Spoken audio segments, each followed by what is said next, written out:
Hi, I'm Ken O'Keefe from The Ultimate Suspension. As the name implies, ultimate, best suspension money can buy.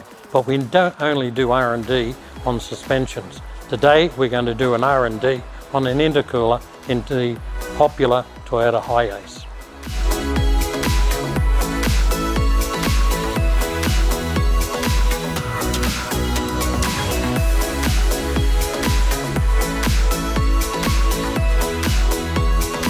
With an intercooler, one of the most important factors is the pressure drop.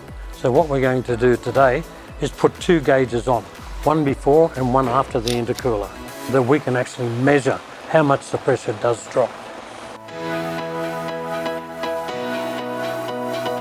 Now we have the two boost gauges installed, one on the inlet, one on the outlet.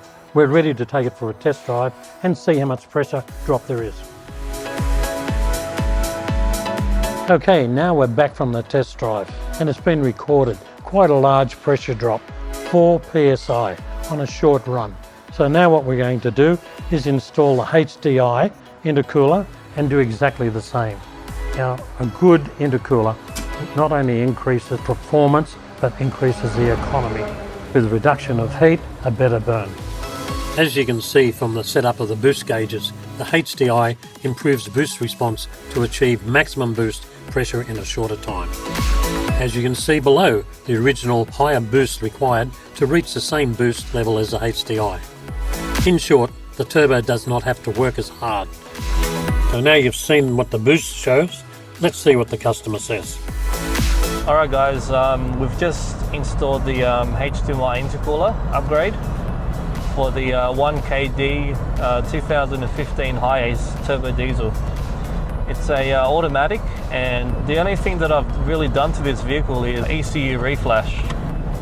You know, it's been amazing. However, you know, I came across Roger and he mentioned the HDi intercooler. You know, so I thought I'd give that a go, and the results are pretty good. Needless to say, you know, the bottom to top end, it's improved significantly for the drivability. And usually under load, it will just run out of puff, and it will feel as though there's nothing more to give. Whereas with the new intercooler installed, it's just made a big difference in that. It just keeps pulling, and there's power throughout the whole rev range. So it's made a big difference. If you're thinking about getting it done, I'd highly recommend it, because the factory intercooler is quite restrictive.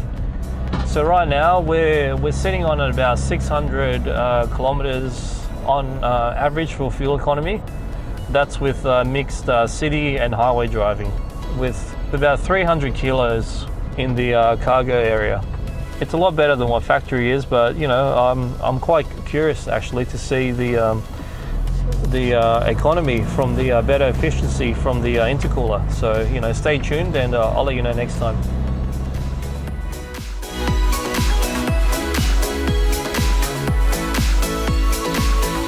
Thomas, welcome back. Thanks, Ken. That's the way. How long has it been since we first started? Roughly about 3 to 4 months' time. So that's given you plenty of time to test drive the vehicle, do a comparison, yes, and come back and advise us what difference you've noticed. Massive difference. Like in terms of economy, efficiency, and you know, drivability, it has enhanced current dyno tune a lot better. Great. Yep. But the main thing, like, we get you back at the 3 months just to do a final check to make sure everything's all right. Yes. But as you've said, you've got increased performance, reliability, yep, service. Now, the economy, you've had a good jump in economy, that's yes, great. Yep. And when people are looking at getting an intercooler, because there's so many different things out there, yep, people worry, they think, oh, I'm spending this money, what am I really getting from it? Yep. And as you said yourself, you're a little bit reluctant at first. I was, yeah. I didn't think it'd do much, because it's a stock engine, you know, not modded or anything. The only thing I've done was the dyno tune, just to create efficiency, and I thought that was as good as it gets. Well, the dyno tune would have made a difference. Yep. And with the intercooler on top of the dyno tune, yes, how much more difference did it make, the percentage-wise? Oh, big difference. So if you're talking in terms of fuel economy, it was a big difference. So if you talk, you know, driving conservatively on a flat road highway, I was averaging 8.4 litres per 100 kilometres. And this was doing like a 300 kilometre trip as well. and Great. you know, 300 to 400 kilograms in the back cargo as well. You know, so you're talking with over a 2-ton vehicle, so it's pretty good. And these aren't exactly the best aerodynamic shape. No, no, You're driving a brick into the air. Pretty much, yeah. So when you get good performance, better economy, Yep.